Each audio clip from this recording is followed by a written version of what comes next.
creepy lovelies, and welcome back to chapter 11 of This Is How I Die, which is titled A River in Egypt. Let's begin, shall we?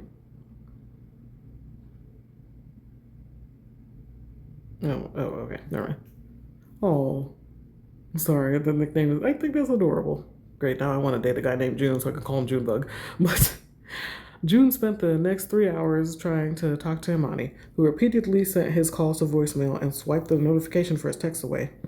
Finally, after ignoring 10 calls and a dozen texts, she decided to answer while she was alone studying in the library. Imani took a deep breath to steady herself as she headed to a more secluded section of the library to take the call. "I'm busy, June." "Emmy, please.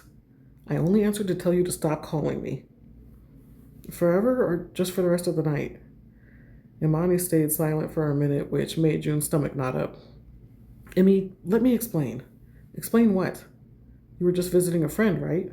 "Yes, I was." "Only you lied and had been lying about having not slept with her."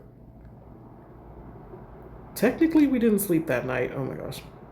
"Oh my, are you being serious right now?" "I'm sorry."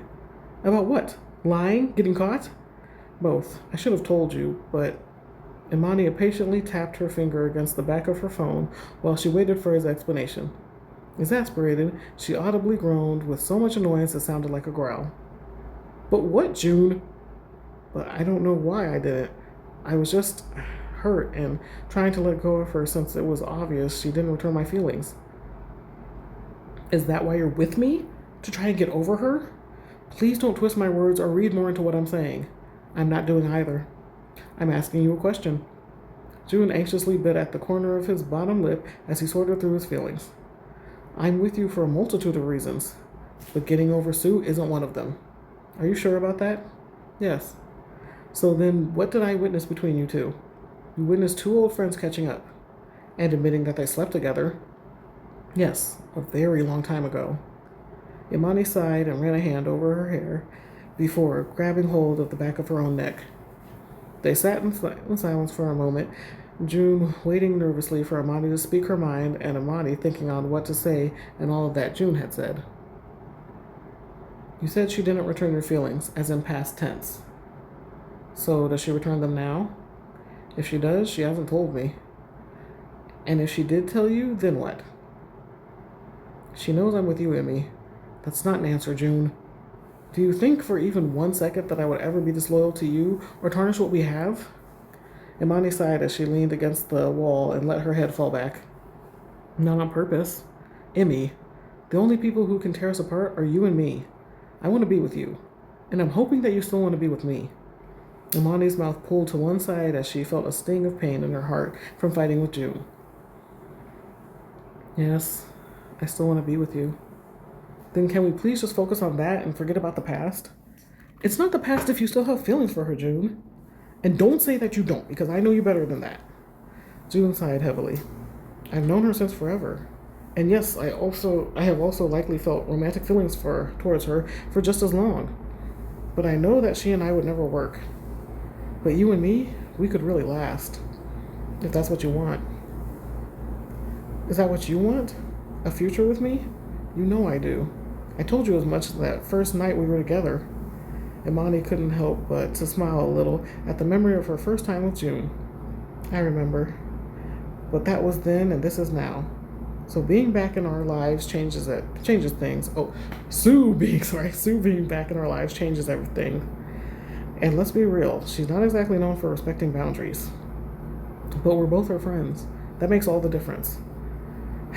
"I don't know, June. I can come visit you." "What?" "Let me come and see you for a weekend." "June, this distance is putting a strain on us. I know that once we're together again and I can hold you in my arms, you'll know for sure what and who I want. What do you say?" Imani chewed her bottom lip for a second as she thought on June's offer. "Come on, Emmy. This is what we both need right now." "Ugh, all right." "Really?" "Yeah, I need to see your face in person." "Not to punch it, right?" Imani scoffed, making June smile. "Don't do anything punch-worthy and end up ruining our vacation." June put his hand over his heart, even though she couldn't see him. "Cross my heart. You have no idea how lucky you are that I'm into you." "You're right. I guess you'll just have to show me once I see you again. Imani blushed. I should get back to studying. But June? Yes? I want you to know that I don't expect your feelings for Sue to just disappear, especially not overnight. You've cared for her a long time, and she just now came back in your life. You don't have to feel guilty about visiting her or anything. Just don't keep any more secrets from me, okay? I promise I'll be completely honest from now on. No more lies of omission or half truths. Cross my heart.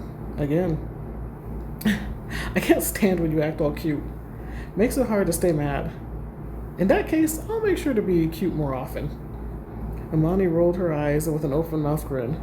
I'll text you later, June. Oh, and tell Sue I'm thinking of her. I will. June went back to see Jane at the hospital that night, where both he and she were told by her doctor that they were officially diagnosing her with selective amnesia due to the gaps in her memory.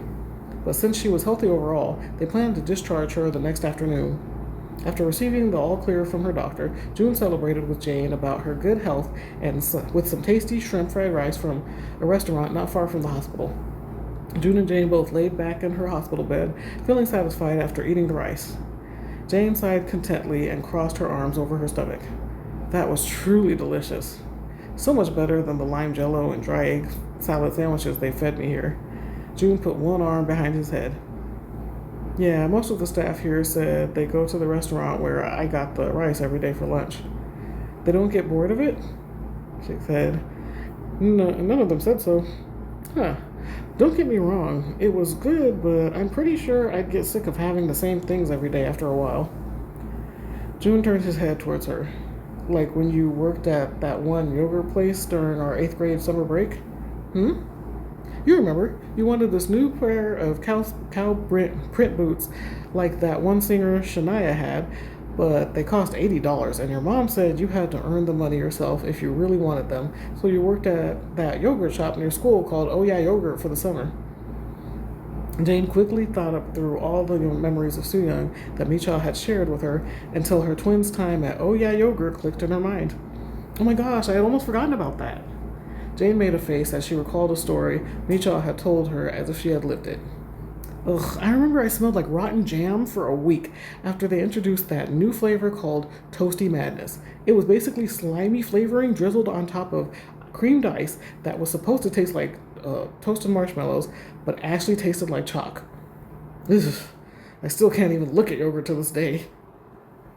Jane laughed lightly while June studied her curiously. Oh, smirks. Why are you looking at me like that? He shrugs. I'm just surprised you remember that. Me too, since it's one memory I've desperately tried to bury.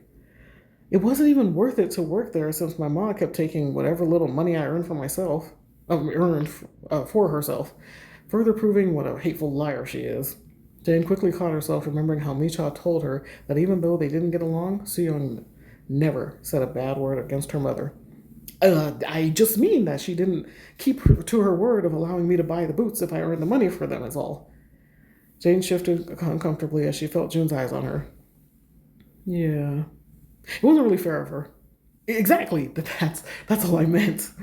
I was so upset about it, I didn't talk to her for 2 days. And then she grounded you for not speaking to her. I feel triggered. Lois, why are some parents like that? Like, first of all, you're taking your kid's money. Like, oh, let me hold that for you. No, you're just basically robbing me. And then your kid's not speaking to you, more likely for a good reason. Instead of trying to talk to them, make them feel better, you're going to ground them. Like, who does that? Yeah, tell me what sense that makes. Just go, none really. But parents, especially strict ones, can be like that sometimes. I guess. Have you talked to her since being admitted? Jane tensed up. She's called, but I just can't get over how she treated me that night. I bet she's really worried. And I thought you guys came to an understanding of sorts. At least that's what your mom told me when I called her to tell her about you being in here. I wish you hadn't called her, but I understand why you did. We have come to an understanding, but if I'm being completely honest, I don't want her in my life anymore, I mean. I only want to make room for good people. Jane looked at him. Like you, Junie. June's expression softened and his eyes sparkled as he and Jane looked at each other. My memory may be compromised due to the infection, but I could never forget you and how much you mean to me. She reached down and grabbed his free hand that was lying beside his hip. I wasn't able to buy those boots for myself, but I remember receiving them in a purple box with a green bow on the bus that morning. It was one of the sweetest things you've ever done for me, which I, of course, didn't show the proper appreciation for. June's brows pulled together, making a crease in the middle. That's not true. You said thank you and gave me a huge hug that morning. Rolls eyes. Yeah, and that was it. You did this amazingly selfless thing, and I just brushed you off. Jane turned over until she was lying on her side and brought their joined hands up to her chest, making June's breath catch in his throat. You were always there for Soo-young, being her best friend and biggest advocate, but sadly, Soo-young wasn't there for you like you deserved and still do. June's lips parted as he thought on what to say. He smiled nervously. So we're speaking in the third person now. Jane didn't know why, but for some reason, she couldn't understand. She felt like confessing everything to June.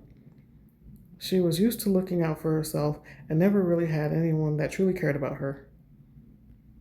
But the moment she met June and looked into his eyes, she finally felt what it was to be loved. She knew his love was for her sister and that he probably would recoil from her if he ever found out the truth. But still, she found herself wanting nothing more than to be loved by him and to love him back. Yeah, we are. Because I've changed. A lot, actually. I'm not the same girl you knew before. June's eyes narrowed as he studied every facet of her face until he decided to focus back on her eyes. No, you're not the same anymore, are you? I can truly see it. It's almost like you're someone else. Jane swallowed as her heart beat sped up. But you're also somehow the same. I see the Soo I've always known, but also the Soo you tried to keep hidden away from everyone. You wanted us all to believe that you didn't care about anything or anyone, like you could take us or leave us, but I always knew how much your friends truly mattered to you.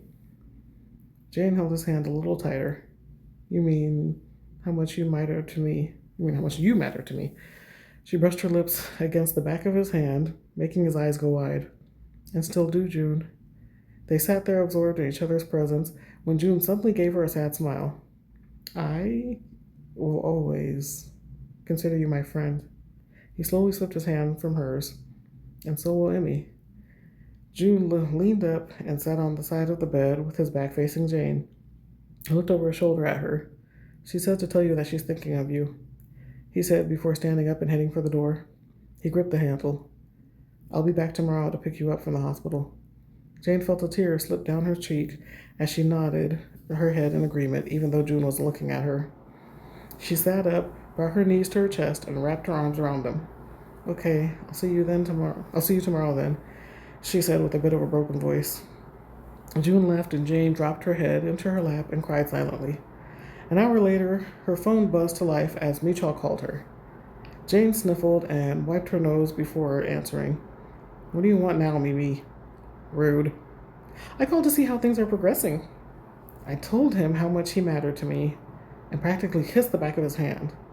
And he pulled away, mentioned Imani or Emmy, then he left. He's gonna come back tomorrow to pick me up when they discharge me. Michal was silent for several seconds. Jane looked at the phone to see if they had gotten disconnected. When she saw that they hadn't, she put the phone back to her ear. Mimi, why are you so quiet? Because I was thinking. About what? About what a diabolical genius you are. Jane felt stunned. Okay, I can't tell if you're being sarcastic or not. Are you kidding? I'm being dead serious. Our plan is working perfectly. Jane's jaw dropped in disbelief. Did you not hear a word I said? He rejected me. Me! The girl of his dreams who he's loved since forever. Yes, he did. After you poured your heart out to him, even though I said to wait on that. June is a hopeless romantic. And even though he has feelings for Emmy, they pale like diamonds among stars in comparison to his love for Soo. He is thinking about you so hard right now that I wouldn't be surprised if he accidentally calls Emmy by Soo's name. Michal laughed and fell back against her own bed. You're sick in the head to find this fun in any way. Rolls eyes. Gosh, you're a 90-year-old stuck in a young person's body for sure. What do you want me to do? Cry? Feel bad? Maybe a little. Actually, yeah, that would make me believe you're a human being with emotions, unlike my heartless twin. Micha sat up. Ooh, someone's claws are out, coming out. Thought you felt bad about ending my friend's life. I did. I mean, I do. But I still recognize that she was a user with a rotten heart. Didn't anyone tell you not to speak ill of the dead? Jane threw her hands up. You're the one who basically called her a loser who was going nowhere in life. True, but I didn't kill her and never would have. You, on the other hand, did and chose to steal her life on top of it. So I would be careful about throwing stones if I were you. Jane grimaced and exhaled tersely through her nose. Since you think our plan is working so perfectly, then why don't you tell me what's next? Patience, Janie. You just keep doing your part, which you are acing, by the way. And I'll start officially hammering the nails into the coffin where we'll lay June and Amy's relationship to rest. Later, hater. Mwah! Jane audibly groaned in disgust over Micha's callousness before tossing her phone on the foot of the bed away from her and rolling over on her stomach to bury her face into her pillow. See you guys next time for part 12.